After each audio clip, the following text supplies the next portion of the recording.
الله ربي والإسلام ديني ومحمدا رسول الله.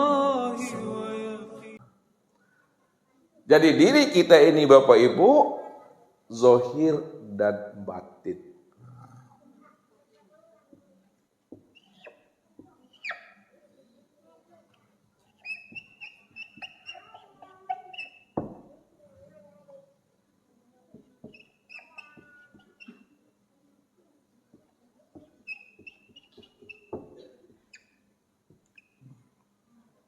Jadi diri yang zahir ini yang disebut namanya dengan jasmani.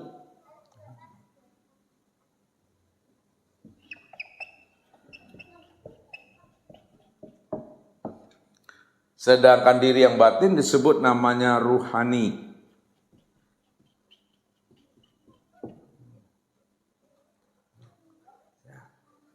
Lalu tubuh yang zahir atau jasmani, ya, dari mana asalnya? Sedangkan tubuh yang batin atau rohani dari mana pula asalnya? Ini yang mesti kita telusuri. Awalam yatafakkaru fi anfusihim. Kenapa kamu tidak mau memikirkan akan dirimu? Dari mana dirimu itu diciptakan? Dari mana dirimu itu dijadikan? Baik yang zahir maupun yang batin, kata Allah. Maka orang-orang yang mau mempergunakan kecerdasan rohani dan akal fikirnya untuk mampu menyelami akan rahasia dirinya yang zahir dan yang batin, pasti akan berjumpa ia. Sehingga ia bisa merasakan akan kehadiran dan kedekatan Allah itu beserta dirinya ini. Lihat Bapak Ibu, diri yang zahir atau jasmani. Diri yang zahir atau jasmani ini terdiri daripada 4 anasir. Kemudian diri yang batin rohani juga terdiri daripada 4 anasir.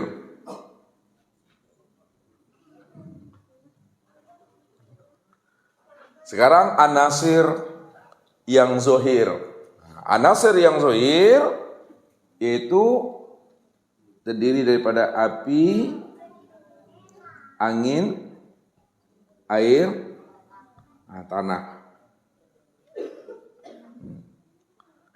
Ini unsur kita Bapak Ibu, api, angin, air, dan tanah. Ya. Api itu inilah dia akan menjadi darah pada diri kita Bapak Ibu. Sedangkan angin menjadi apa? Urat pada diri kita. Air menjadi tulang pada diri kita. Dan tanah akan menjadi kulit daging pada diri kita.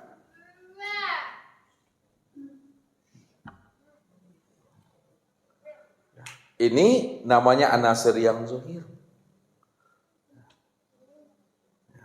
Sekarang yang batin Bapak Ibu. Yang batin juga terdiri daripada 4 anasir juga. Yaitu wujud, ilmu, nur, dan syuhud. Wujud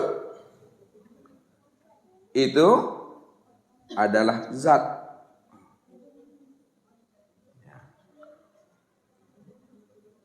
Ilmu sifat. Kemudian nur asma. Dan syuhud itu adalah af'al. Inilah asal kejadian tubuh yang zahir dengan tubuh yang batin nyata pada diri kita ini. Namun yang zahir dan yang batin hakikatnya tidak lain adalah nur. Dan lihat, kita telusuri ke atas Bapak Ibu. Ya. Tanah asalnya daripada air, air asalnya daripada angin, dan angin asalnya daripada api. Api asalnya daripada nur Muhammad.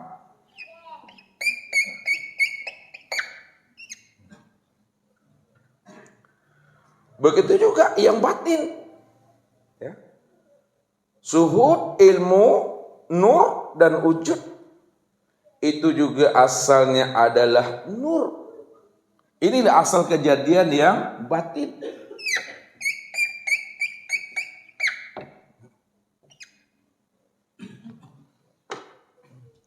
Jadi kalaulah diri yang zahir dengan diri yang batin asalnya adalah sama-sama nur, itu artinya bahwa diri kita inilah yang disebut namanya dengan Muhammad itu. Diri inilah yang disebut namanya dengan nur, baik yang zahir maupun yang batin ini yang dikatakan nur itu. Lalu siapa nur? Nur itulah tempat memandang zahirnya Allah. Nur itulah tempat memandang wujud nyatanya Allah. Nur itulah tempat melihat kehadirannya Allah, nyatanya Allah pada diri kita ini. Maka jikalaulah nur itu tempat memandang nyatanya Allah, zahirnya Allah, hadirnya Allah, yang dikatakan namanya dengan diri, maka disitulah Allah membukakan akan rahasia diri kita ini. Al-insanu sirri wa ana sirruhu. Al-insanu sirri wa ana sirruhu. Insan itu adalah rahasia diriku dan dirikulah yang menjadi rahasia dirinya. Jadi kalaulah insan itu rahasia aku dan aku yang menjadi rahasia dirinya, kata Allah, itu maknanya wa huwa ma'akum aina ma kuntum. Kemanapun kamu berada, kata Allah, kemanapun kamu melangkah bertempat tinggal, ke barat, timur, utara, selatan, aku tetap hadir selalu beserta dirimu. Wa huwa ma'akum aina ma kuntum.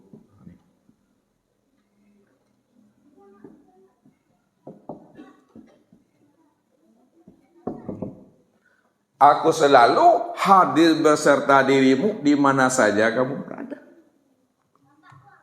Di situlah letaknya. 24 jam dari kehidupan kita.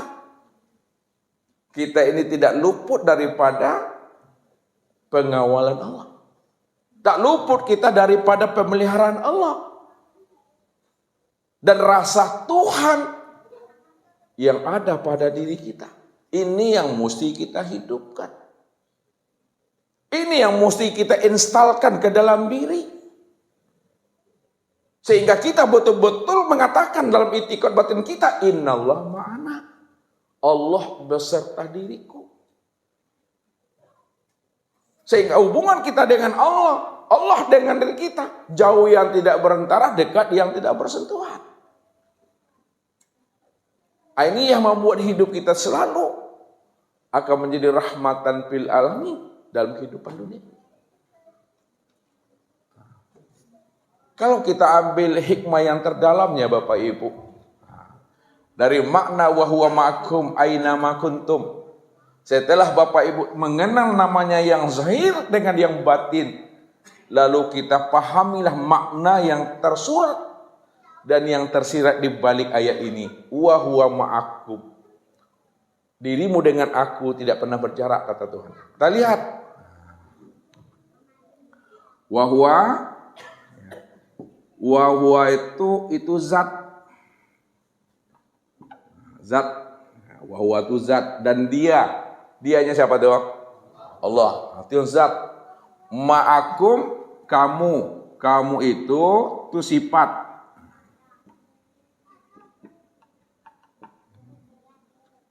Itu maksudnya, ya. Kemanapun sifat itu berada, ya, kemanapun sifat itu berada, ketahuilah, pahamilah, tetap zat itu nyata beserta sifat itu. Kenapa? Karena nyatanya sifat itu kena zat. Zahirnya zat itu kena sifat. Kalaulah nyatanya sifat itu kena zat, Itu maksudnya kemanapun sifat itu, tetap zat itu betul-betul nyata berserta sifat. Lalu siapa yang dikatakan sifat? Yang dikatakan sifat, itulah yang dikatakan namanya dengan ruh. Ini Bapak Ibu, ini ruh. Lalu siapa yang dikatakan zat? Itu yang maha ruh.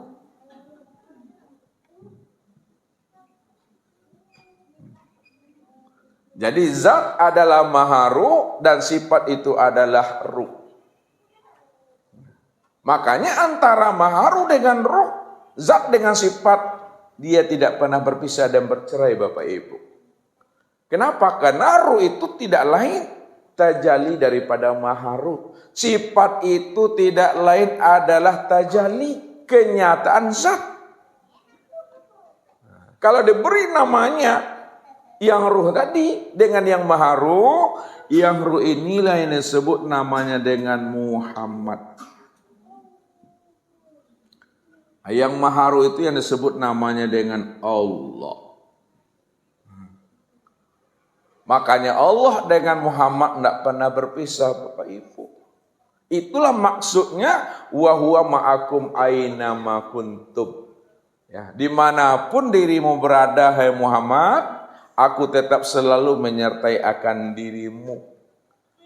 Maka kaitannya Bapak Ibu, ya. Kalau benang sudah menjadi kain, dimanapun kain ini diletakkan, ya, dibungkus, ya, dijemur dia, dimanapun dia dibawa, tetap benang itu beserta kain. Karena sesungguhnya kain itulah yang benang. Begitulah rahasia diri kita ini. Karena kita ini adalah rahasia daripada diri Tuhan. Sifat itu adalah rahasia zat. Itu maknanya kemanapun sifat itu berada, zat itu tetap nyata pada sifat itu. Kenapa? Karena yang dikatakan sifat itu tiada lain adalah zat itu sendiri Bapak Ibu. Cuma kalau kita tidak mampu memandang yang tersirat di balik yang tersurat, selalu kita memisahkan antara zat dengan sifat. Zat berdiri sendiri, sifat juga berdiri sendiri. Padahal zat dengan sifat itu satu dia Bapak Ibu. Tidak pernah berpisah cerai, itu satu dia. Maka pandang dengan mata zahir, suhudkan dengan pandangan basirah. Satu wujudnya di situ, nggak pernah berpisah. Contoh Bapak Ibu. Ini apa namanya ini Bapak Ibu? Nah, ini kertas, lihat. Ustadz Kuya Bapak Ibu. Lihat tahu Kuya? Sobek. Nah. Sama nak sobekkan ini, ya kertas yang Ustadz sobek ini kan sobekkan ini. Sama. Kenapa sama? Sama-sama kertas. Karena sobekkan ini asalnya dari kertas yang disobek. Ini yang zat, ini yang sifat. Dua tiada berlainan dia. Satu dia wujudnya nih ya. Makanya jangan dipandang ya antara zat dengan sifat itu berpisah cerai. Pandangan zahir memang berpisah dia nih ya. Pandangan zahir, pandangan mata dia berpisah, tapi pandangan batin dia esa. Walaupun berpisah, namun hakikatnya dia esa, satu jua dia. Itu maksudnya. Wa huwa ma'akum aina ma kuntum. Kalau kita sudah menjadi rahasia diri Tuhan, tentu kemanapun kita pergi, Allah tahu, Allah mengerti, Allah lihat. Wala ta'maluna min amali lakuna alaikum suhuda, kata Allah. Tidak ada perbuatanmu yang sebesar zarah yang kamu lakukan, melainkan aku yang menjadi bukti dari setiap apa yang kamu perbuat, kata Allah. Kamu melihat, kata Allah. Tapi kamu lupa yang melihat itu siapa. Kamu mendengar, kata Allah. Tapi kamu lupa yang mendengar itu siapa. Aku sebenarnya melihat, aku sebenarnya mendengar. Kalau dipandang dengan mata zahir, kita melihat dengan sendirinya. Dipandang dengan mata zahir, kita mendengar dengan sendirinya. Tapi dipandang dengan kacamata batin, pandangan basirah, Yang melihat itu bukan kita. Yang mendengar itu bukan kita. Aku, kata Allah. Si Basir itu yang melihat. Si Sami' itu yang mendengar. Siapa Basir dan siapa Sami'? Ya aku, kata Allah. Itulah maksudnya Allah katakan. Qul huwallahu ahad. Katakanlah. Hei Muhammad, diri engkau itu aku. Diri aku ini yang diri engkau. Engkau tak ada Muhammad, yang ada itu aku. Akulah yang bernama Muhammad itu. Muhammad itu bukan dirimu. Muhammad itu diriku. Aku inilah yang Muhammad. Dan Muhammad itu yang aku. Jadi jangan kamu merasa dirimu yang merasa dengan sendirinya. Yang berbuat dengan sendirinya. Yang wujud dengan sendirinya. Padahal yang wujud yang berbuat dengan sendirinya, akulah yang berbuat dan wujud dengan sendirinya itu, kata Allah. Itu pandangan basirah namanya. Maka semakin tajam pandangan batin kita, semakin tajam pandangan basirah kita, maka semakin jelas dan nampaklah Allah itu qiyamu binafsihi. Ya. Yang menjadikan ruh itu yang jadi ruh. Yang menjadikan sifat itu yang jadi sifat.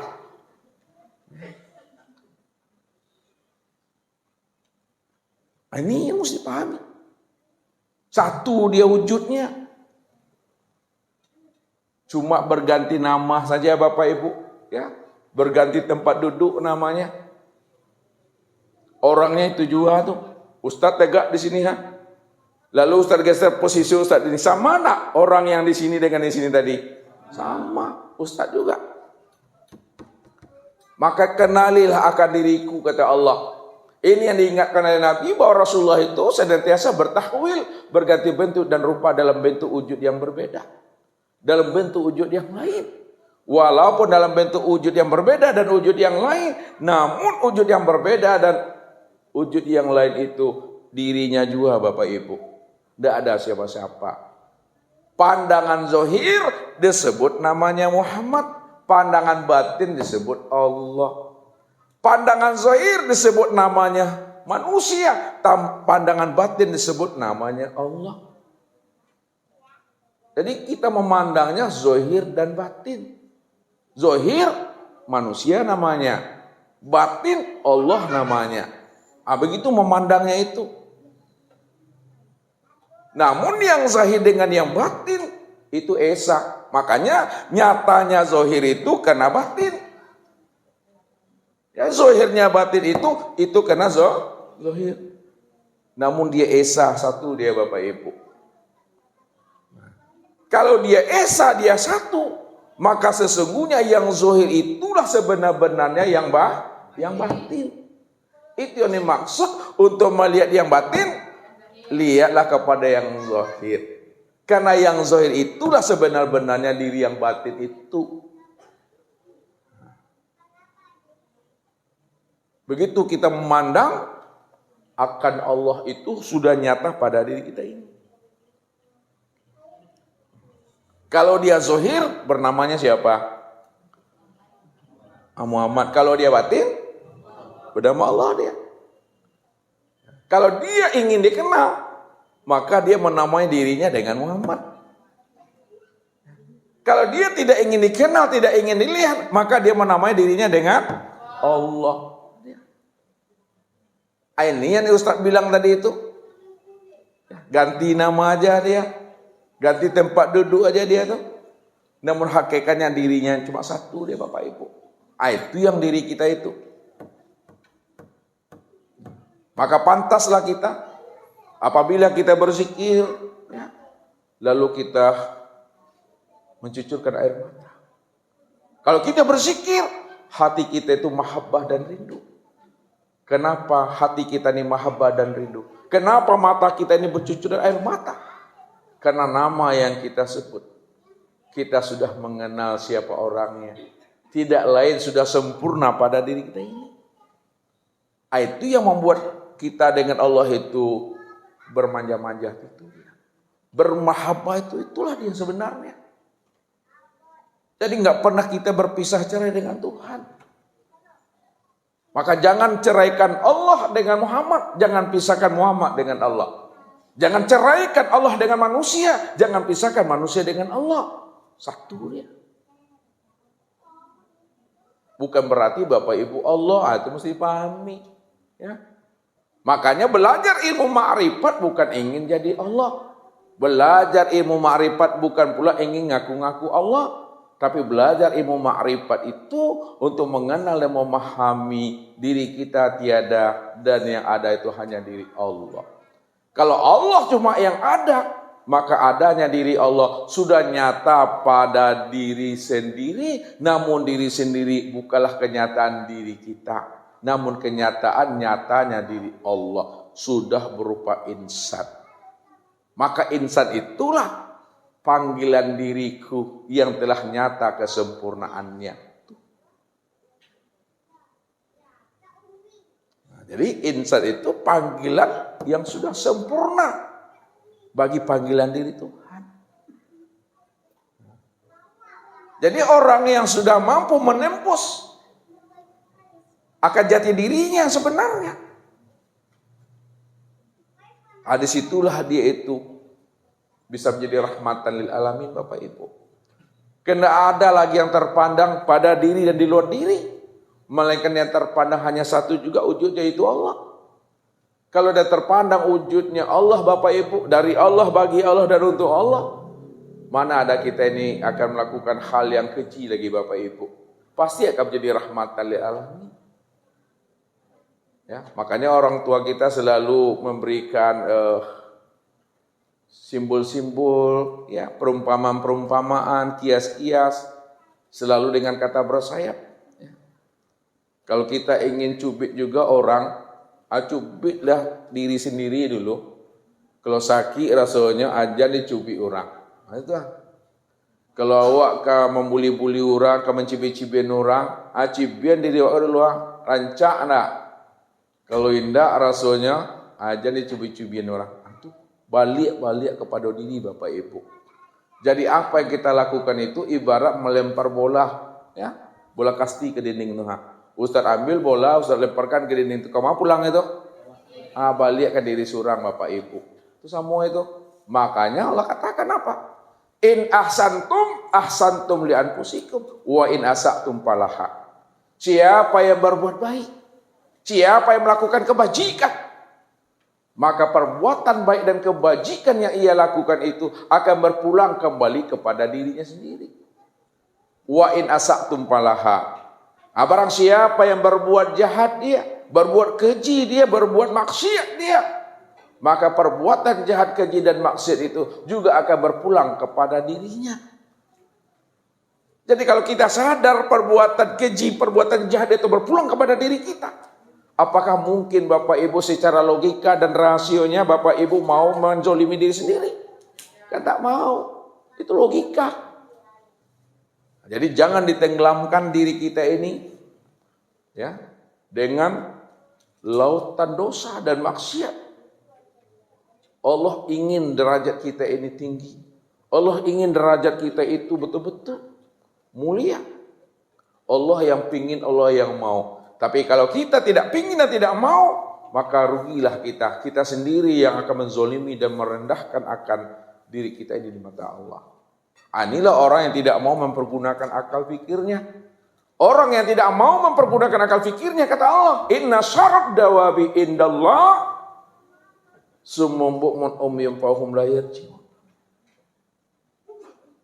Mereka lah seburuk-buruknya binatang yang ada di muka bumi ini.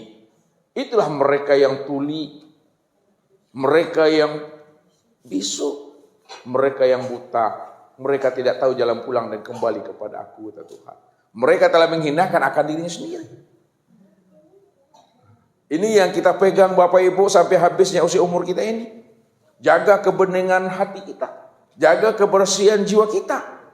Kalau kita ingin kembali kepada Allah diri yang maha suci itu dengan selamat, maka tetaplah dalam keadaan bersih, suci dia. Jangan dikotori. Artinya apa? Jangan diri kita itu dipenuhi oleh nafsu dan dunia. Haram hukumnya Bapak Ibu. Makanya Allah bilang, ma ja'alallahu li rajulin min qalbayni fi jawfihi. Allah tidak pernah menciptakan dua hati di dalam rongga kita ini. Allah hanya menciptakan satu hati dalam setiap dada kita. Supaya hati yang satu yang Allah ciptakan setiap rongga dada kita itu betul-betul hanya untuk Allah saja, Bapak Ibu. Kalau tidak, di situlah letaknya Allah itu pencemburu. Allah tak ingin diduakan. Ya, Allah tak ingin diselingkuhi. Karena Allah paham dia sebagai pencemburu dan tidak mau diselingkuhi, maka Allah rancanglah hati manusia itu satu, supaya hatinya itu diserahkan kepada aku. Kalau tidak, kata Allah, aku akan ganti hatinya itu dengan hati yang berkaki empat, hati yang membelakang punggung. Wa husila ma fi sudur, kata Allah. Aku akan zahirkan dirinya yang sebenarnya. Allahu Rabbi wal Islamu dini wa Muhammadan Rasulullah.